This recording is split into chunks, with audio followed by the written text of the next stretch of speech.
I'm sorry that I'm not there today, but we're going to go over some tips, some expectations for this vision. This vision is meant to be in lieu of a final that would assess how you grew this semester as a creative individual.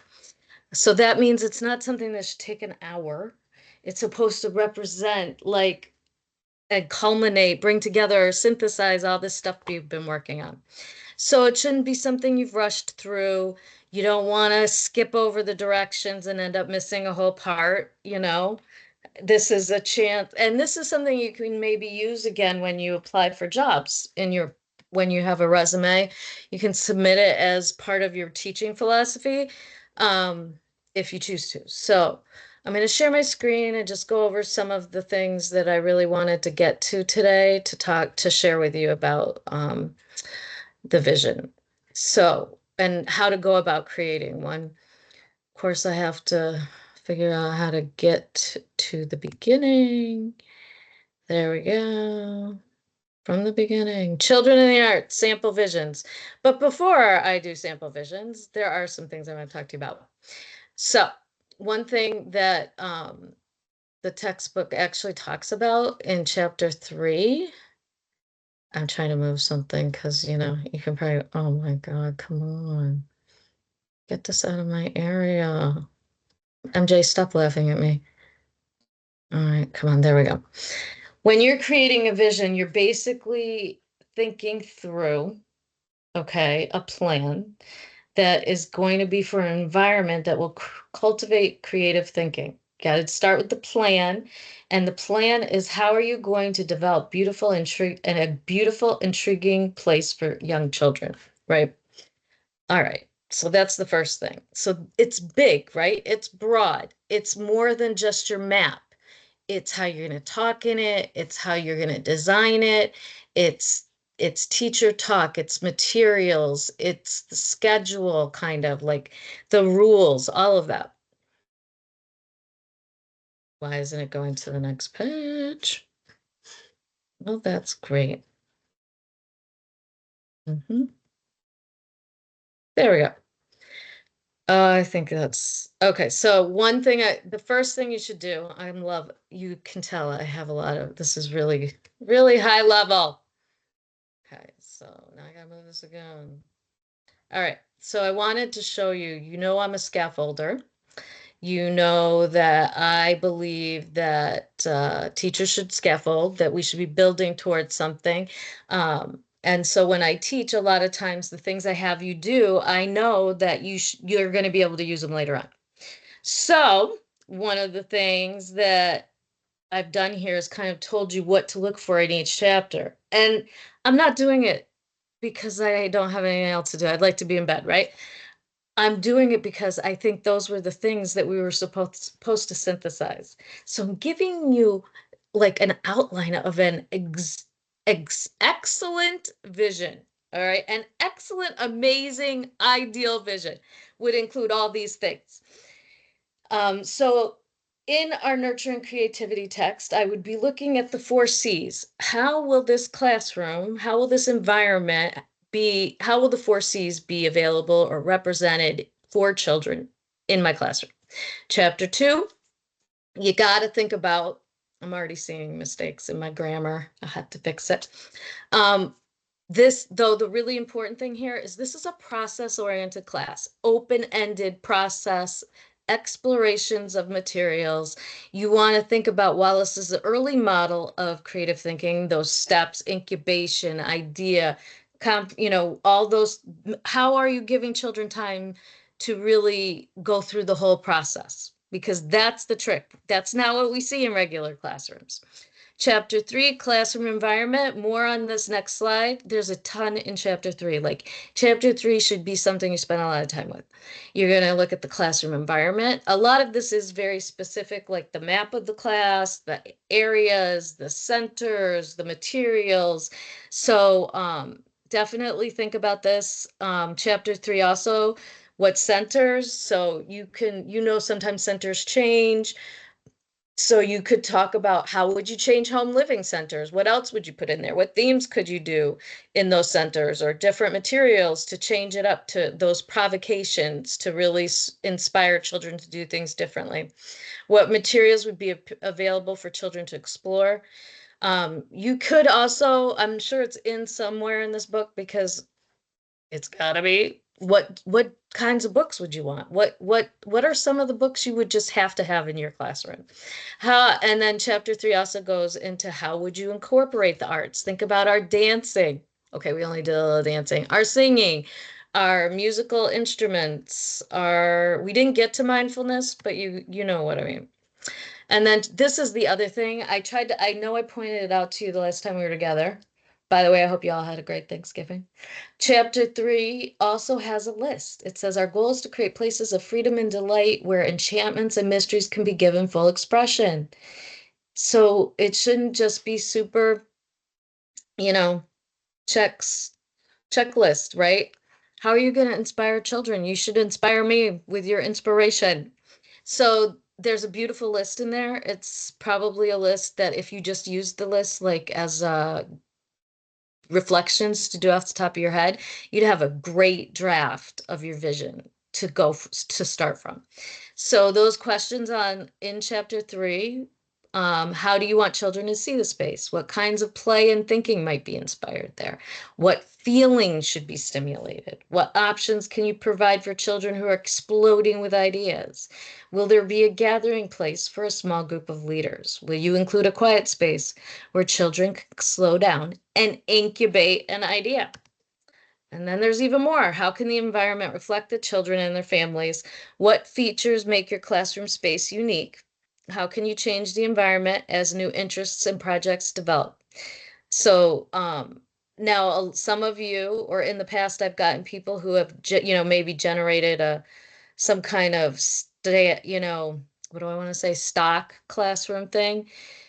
This shouldn't just be a class with a bunch of chairs and desks, right? I want to know how you're going to make it a place that nurtures creativity. So that's great. That's part of it. We have to have a map of our classroom, but that's not going to tell me anything about how you're going to make an environment that nurtures creativity. All right. So then there's still more in this book. So it's sad if you haven't done it, but I will tell you that if you haven't done these assignments, that'd be a great way to prep for your vision.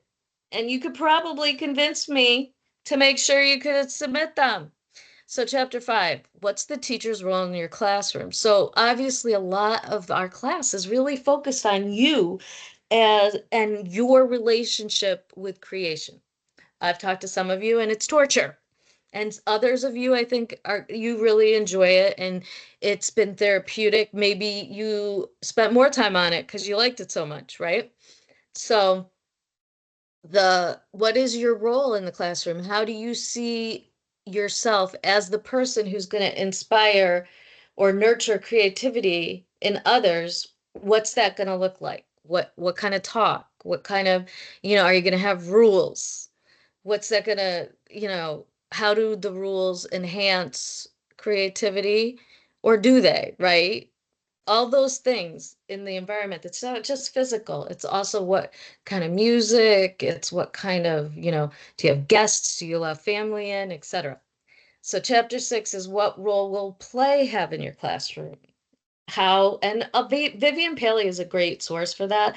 A lot of our play work has been done out of the fantasy playbook, and but this chapter is also a good resource for play that may not be as specific as Vivian Paley's. Like she tends to assess or document play that she hears that is connected to literacy, right?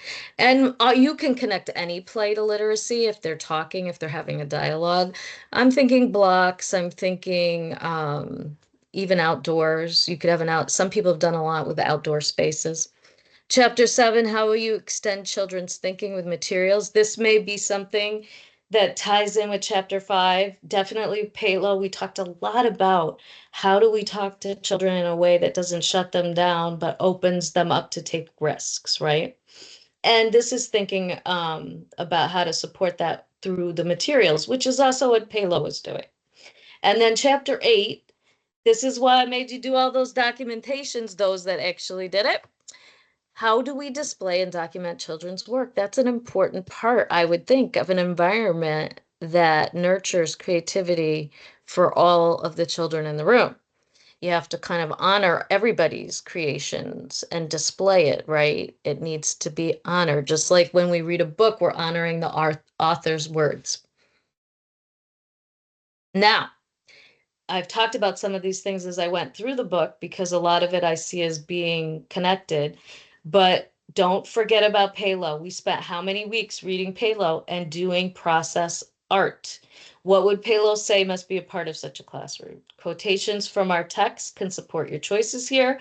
Palo is our guide for open-ended explorations with materials.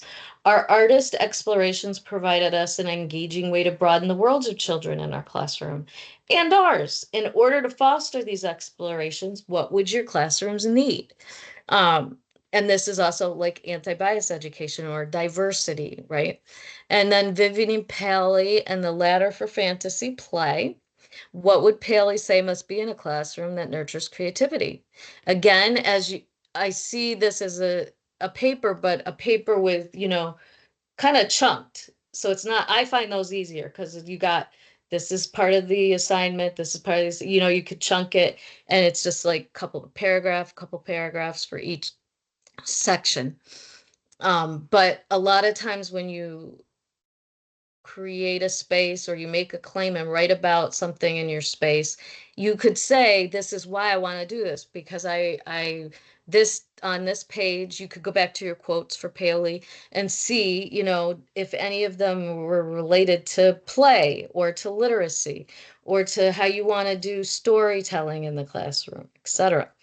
This is meant to be that detailed. Is it always? No. Am I bummed sometimes? All right, let me just get out of that and stop sharing. So I wanted to at least give you that talk. Now I'll share with you some of the different things that people have turned in. Okay, let me see if I can open them first so it's not so awkward. Let's see. Okay, not there. I want to go to 110 to vision. Okay, good. All right, let me see. Well, I guess I should just open it. All right. This is about how it's gonna go. You know it.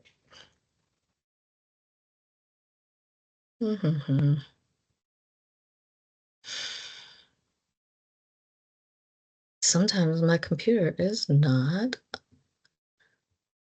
Now it's not cooperating. Hmm. All right. So what I might do, just because I don't want to have this be, you sit here while I'm doing that, I'm gonna end the recording here. Well, what I'll do first is just go through the directions quick, and then that way when I pull up the samples and show you, we will have that. Ooh, guess what? I found them. All right, here we go. So this is one of my former students. Her map. Now, this is a good map. It goes through, you could also do most of the chapters of the text and kind of have those be your sections, right?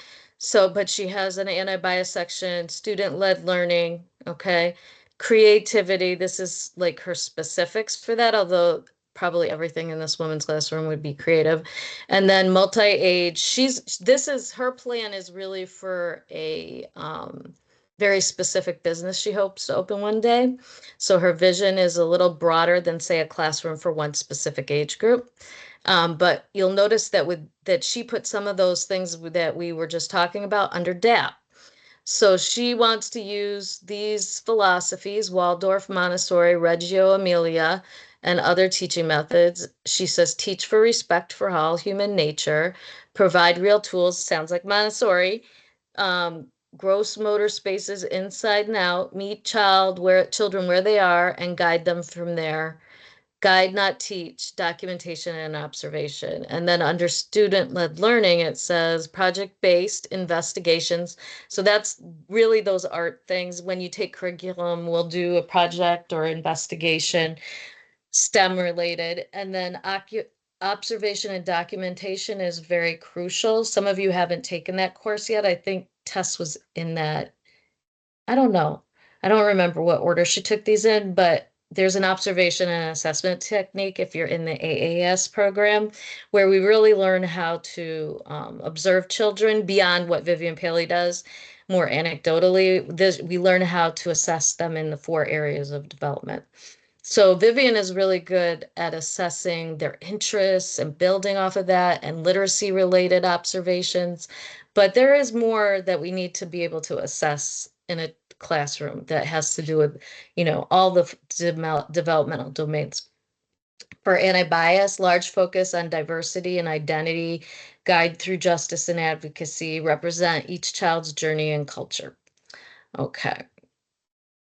Then if you go down here, she wants to buy a barn and she would like to have this barn be where she would have her business or her school, her childcare place. So you'll see this is a former barn, a pole barn. She has not bought it yet. This is a dream of hers. All one level, because we don't want to get into that, right? Outside, not shown. High ceiling, storage, not shown. At the end of the hallway is an emergency exit. She's very detail oriented. Multi-age, large appliances have safety locks. That's pretty smart. And washer and dryer. She has done some research on this and how it would meet like regulations. So I think that's why it's so in depth. But then you can see that in her map, and you can spend more time on it for sure than I will, but it's very detailed. It tells you some of the things you will find there, some of the items that she feels are very important. Very specific, right? So I am so blind, I don't even know if I can read it. In the music area, like I would even look at what she has written here, indoor invention station. That's very similar to when I was talking to you about the maker spaces. The indoor inventor station is kind of a similar idea. She has a music making and then an art center. Dramatic play, blocks and building, large community dining table. This is a gross motor area. I mean, barns are really big. I live in a barn and it's been made into a house. They're huge.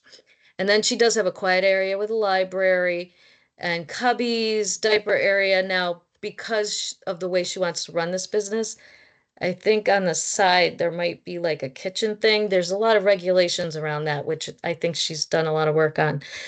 So this is very specific. Most people don't have like a specific dream or business plan, right? But you can see where you can really think big. If you have ideas for things like that, it can happen. All right, let me see if I stop sharing, I can share another. It would be good for you to see her written piece to it so that you can see how she worded that. And her written thing, like I think that I have a lot of things that a person could write about, and her stuff isn't as comprehensive in that area. And I know sometimes that's not going to happen, right? Like I really need you to represent your vision, try to meet all the requirements of the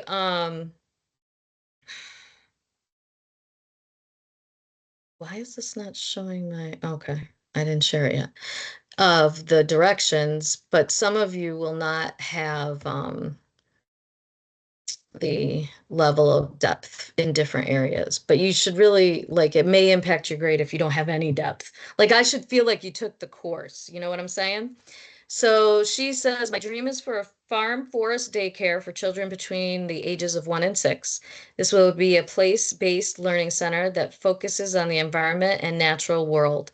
The school building will be a renovated barn or new build pole barn with lots of space to have indoor centers.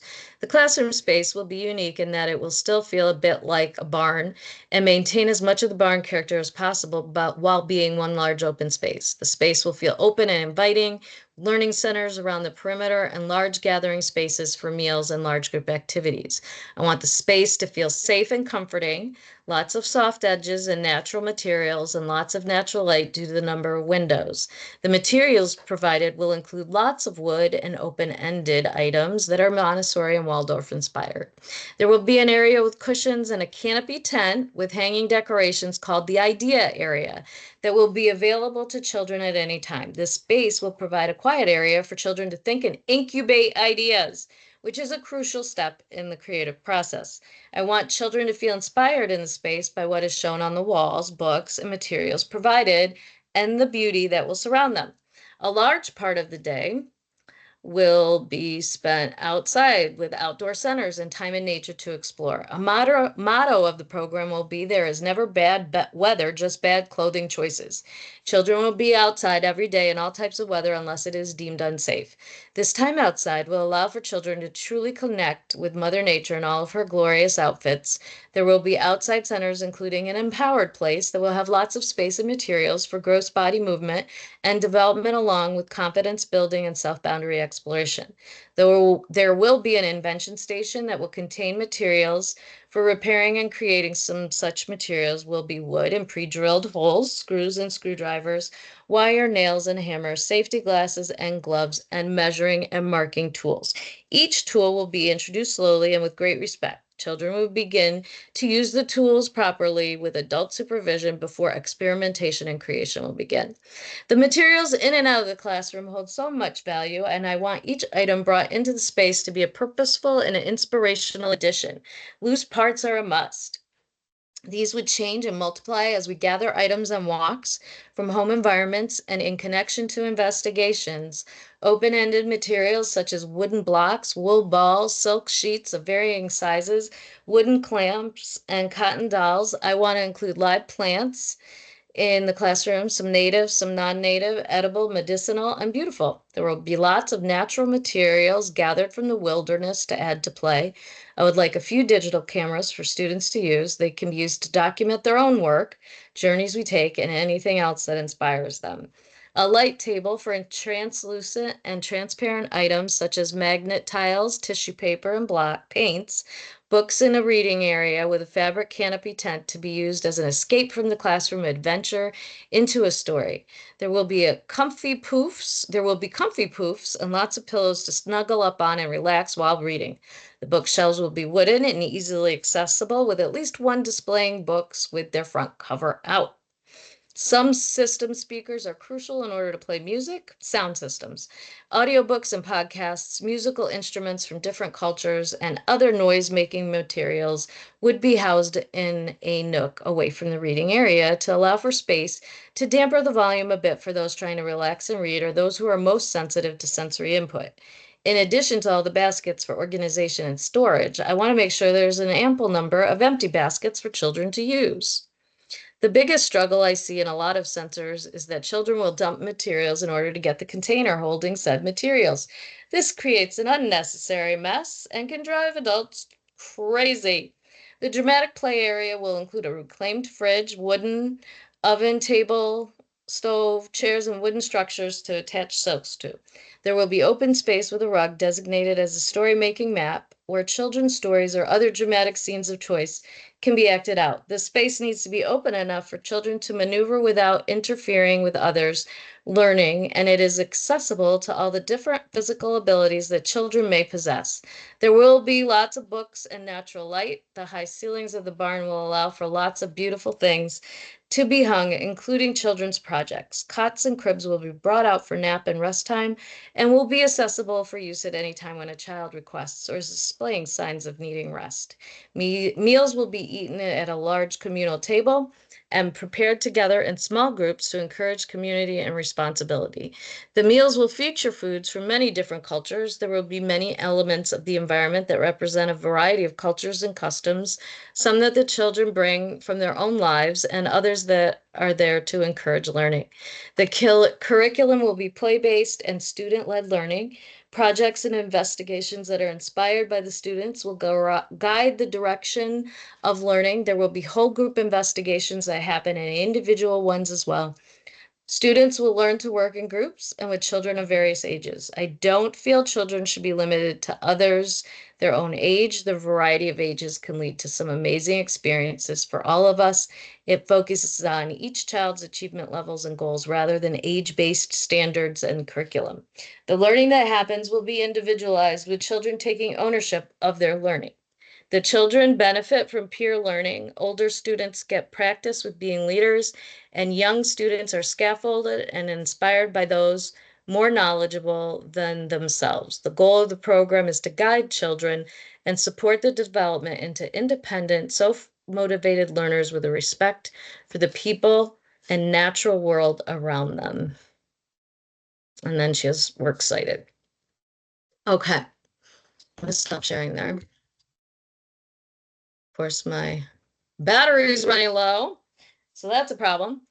I'm going to end that video there, but I will probably add to it a little bit later once I get my battery up and running. Okay, I hope that helps. Um, and I am going to be on Teams to support you. I'm sorry I couldn't be there. Okay.